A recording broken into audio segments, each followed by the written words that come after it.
Hello, I'm Robert, fact checker and science blogger, and helping people who are scared of things.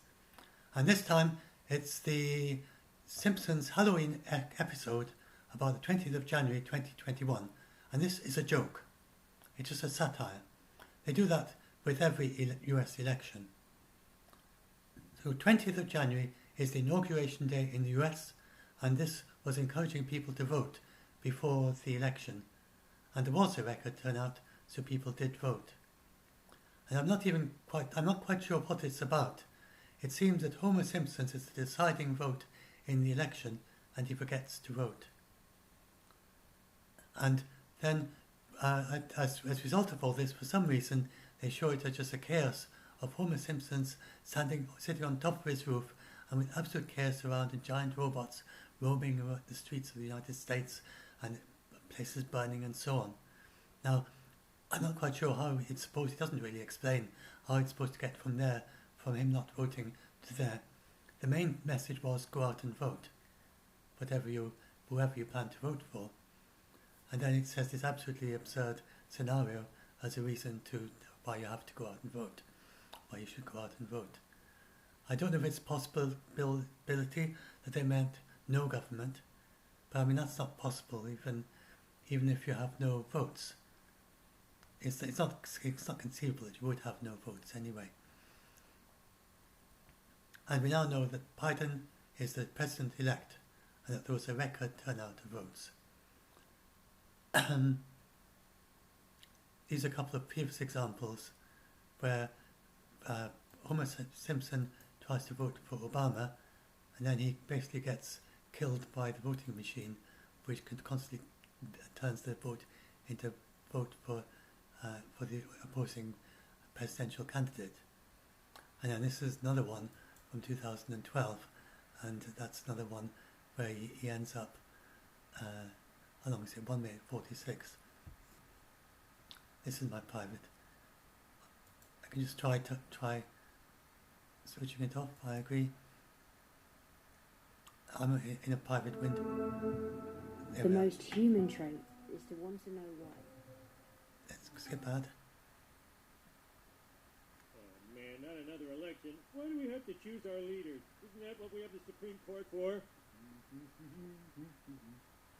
If you're gonna vote, we'll need some photo ID. But I lived here all my life. I hear he wears magic underpants. I expect He's deciding who to vote for. And then when he tries to vote, it's the same thing. he gets sucked into a tube, and he ends up somewhere in China. Well, at least I got a steady job.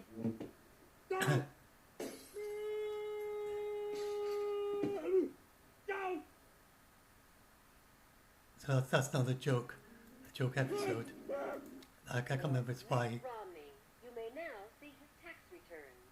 Oh, medical deduction for personality implant. He's got 6 wives, all named Anne. The government paid him taxes for 5 years.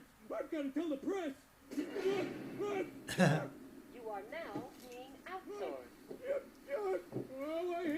So anyway, that gives the idea of the style of every day is ever very absurd, every election ever very absurd, humorous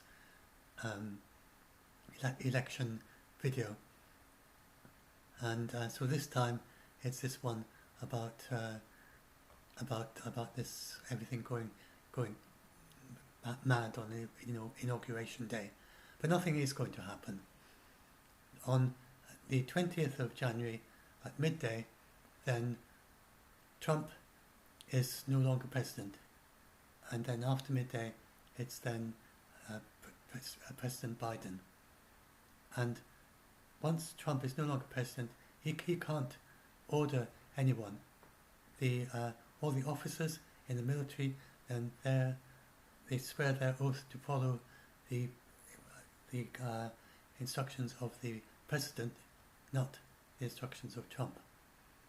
So as soon as midday passes, then all the officers, their allegiance automatically switches to Biden.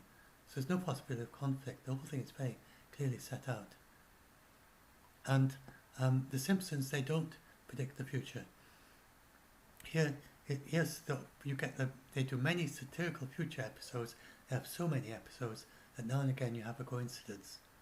And it wasn't even much of a coincidence when they had Trump in a previous episode as the president, because he already had said he wanted to be a presidential candidate. So it was a natural thing to joke at. He's a very natural figure for them to poke fun at in The Simpsons before he was considered seriously as a presidential candidate. But they did a similar one for President Schwarzenegger, who is not even possible for him because he doesn't fulfill the requirements to become a president because of his where he was born. And then this another one, the episode in the future when they showed these 6-winged planes flying around London, and London with a digital Big Ben, and nothing like that, of course, has happened. And so those are 4 failed predictions. And then the idea of video conferencing, which some people would say, well, that's very foresighted, but then look at how she connects, and she connects to a normal pot at a time, see an absolutely normal telephone with a rotary dial to dial the other person. They didn't have push button dials back then. You did these rotary things. I remember them when I was a child. Wherever you rang someone up, you pulled it down the 9, you pulled down the 3, you pulled down whatever the number was, and then it just slowly rotated back again and went click, click, click, click, click to dial that particular number in the sequence. And those you only find those in museums nowadays, I would imagine. So the Simpsons do not predict the future, and this is not a prediction in any way of the 20th of what's going to happen on the 20th of January. So there we are. That should do. Maybe hopefully help some of you who got a bit scared of this. Right. No, I'm not sure where to end this. That's the thing that they actually show the image of, and that's just a joke, total joke.